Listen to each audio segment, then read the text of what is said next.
Buenas tardes, compañeros, profesor, mi nombre es Daniel Misael Carmona Nolasco. El día de hoy le presentaré el tema de toxicología forense. La intoxicación causada por medicamentos como los alcaloides, drogas y estupefacientes como el cigarrillo, puede influir en el comportamiento del ser humano y provocar que cometan algún delito. Muchos medicamentos generan trastornos si se toma una dosis que supera cierto límite.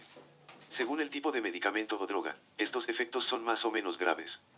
Por ejemplo, la indigestión de algunos tranquilizantes en dosis altas puede producir la muerte. Sin embargo, a veces una dosis normal, o incluso baja, puede producir efectos tóxicos en personas que padecen enfermedades graves de los órganos encargados de metabolizar y eliminar el medicamento, el riñón y el hígado. Si se administra una dosis habitual de un medicamento a un enfermo cuyos riñones no son capaces de filtrar y excretar como una persona sana las sustancias que le llegan, este medicamento se seguirá acumulando en su organismo, y se irán sumando las diferentes tomas que se vayan a administrar, y ocurrirá lo mismo que si hubiese tomado una dosis excesiva. Por eso, los médicos disminuyen las dosis de ciertos fármacos a los enfermos con disfunción del riñón o del hígado, para evitar que se acumulen y den lugar a mayores efectos tóxicos. 1. Toxicología forense es la rama de la toxicología que estudia los métodos de investigación médico-legal en los casos de envenenamiento y muerte.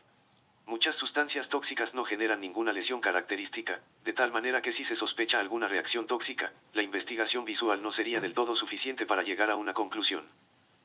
Un toxicólogo forense debe considerar el contexto de la investigación, particularmente cualquier síntoma físico que se haya presentado, y cualquier otro tipo de evidencia recolectada en la escena del crimen que pueda ayudar al esclarecimiento del mismo, tales como recipientes con medicamentos, polvos, residuos y otras sustancias químicas disponibles.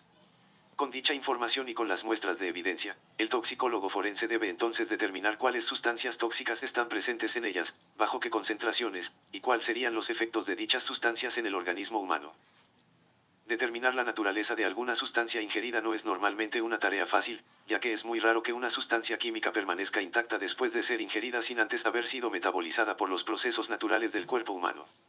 Por ejemplo, heroína es casi inmediatamente metabolizada a morfina, haciendo factores tales como marcas de inyección y determinación de pureza química necesarios para poder confirmar el diagnóstico.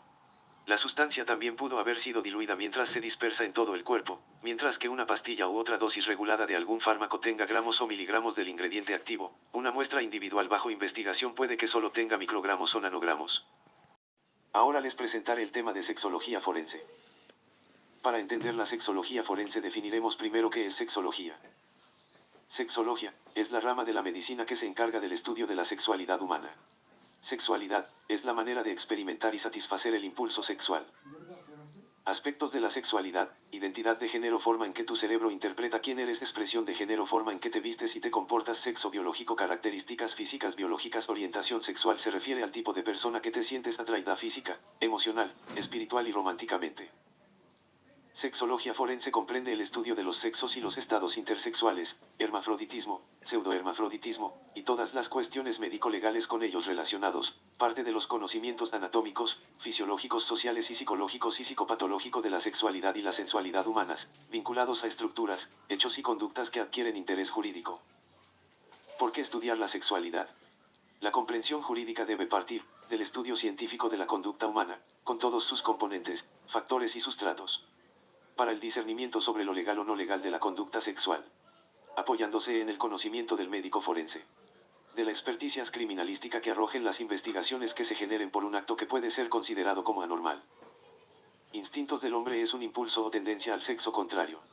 Es el sexo que atrae al sexo, y en consecuencia un esfuerzo de conseguir el placer. Psicopatías sexuales son patrones de conducta sexual, en los que la fuente predominante de gratificación sexual es la diferente a la relación heterosexual normal. Tienen una base psiconeurótica considerada como una variante de la enfermedad mental por su naturaleza respectiva, compulsiva y constante. Psicopatías sexuales: psicópatas hipertímico, psicópatas depresivos, psicópatas inseguros de sí mismos, psicópatas fanáticos, psicópatas con afán de notoriedad, psicópatas de estado de ánimo lábil, psicópatas explosivos, psicópatas desalmados, psicópatas abúlicos, psicópatas asténicos.